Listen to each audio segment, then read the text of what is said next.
இன்று கடவுளின் வார்த்தை. நாள் 22/1/26. ஆமோஸ் 5ஆம் அதிகாரம் 18ஆம் வசனம் முதல். கர்த்தருடைய நாளை விரும்புகிறவர்களுக்கு ஐயோ! அதனால் உங்களுக்கு என்ன உண்டு?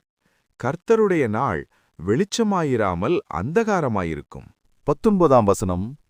சிங்கத்துக்கு தப்பினவனுக்கு கரடி எதிர்ப்பட்டது போலவும், அல்லது வீட்டுக்குள்ளே வந்து சுவரின் மேல் தன் கையை வைத்தபோது பாம்பு அவனை கடித்தது போலவும் இருக்கும். 20ஆம் வசனம். கர்த்தருடைய நாள் வெளிச்சமாயிராமல் இருளும் பிரகாசமற்ற அந்தகாரமுமாயிருக்குமல்லவோ. 21ஆம் வசனம்.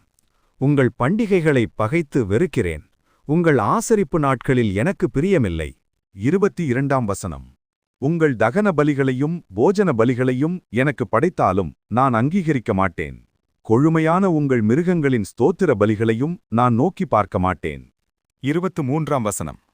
உன் பாட்டுக்களின் இரைச்சலை என்னை விட்டு அகற்று, உன் வீணைகளின் ஓசையை நான் கேட்க மாட்டேன். 24ஆம் வசனம். நியாயம் தண்ணீரைப் போலவும் நீதி வற்றாத நதியைப் போலவும் புரண்டு வரக்கடவது. 25ஆம் வசனம். இஸ்ரவேல் வம்சத்தாரே, நீங்கள் வனாந்தரத்திலே இருந்த 40 வருஷம் வரையில் பலிகளையும் காணிக்கைகளையும் எனக்கு செலுத்தினீர்களோ? 26ஆம் வசனம். நீங்கள் உங்களுக்கு உண்டாக்கின மோலோகுடைய கூடாரத்தையும் உங்கள் தேவர்களின் நட்சத்திர ராசியாகிய உங்கள் சுரூபங்களின் சப்பரங்களையும் சுமந்து கொண்டு வந்தீர்களே. 27ஆம் வசனம்.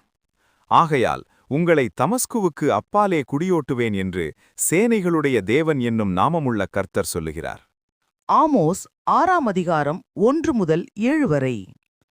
சீயோனிலே நிர்விசாரமாயிருக்கிறவர்களும் சமாரியாவின் பர்வதத்தை நம்பிக்கொண்டிருக்கிறவர்களும் ஜாதிகளின் தலைமை எண்ணப்பட்டு இஸ்ரவேல் வம்சத்தார் தேடி வருகிறவர்களுமாகிய உங்களுக்கு ஐயோ. 2ஆம் வசனம்.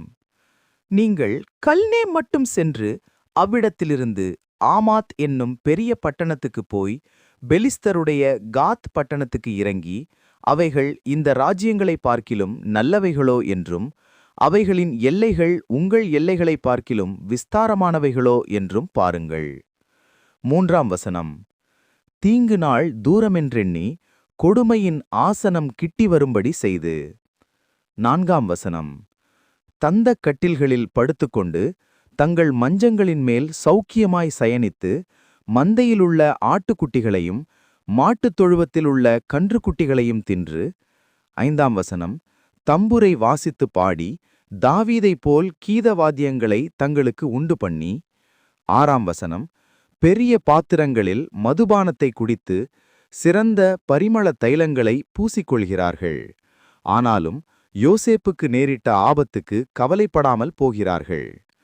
7ஆம் வசனம். ஆகையால் அவர்கள் சிறையிருப்புக்குப் போகிறவர்களின் முன்னணியிலே போவார்கள். இப்படியே செல்வமாய் சயனித்தவர்களின் விருந்து கொண்டாடல்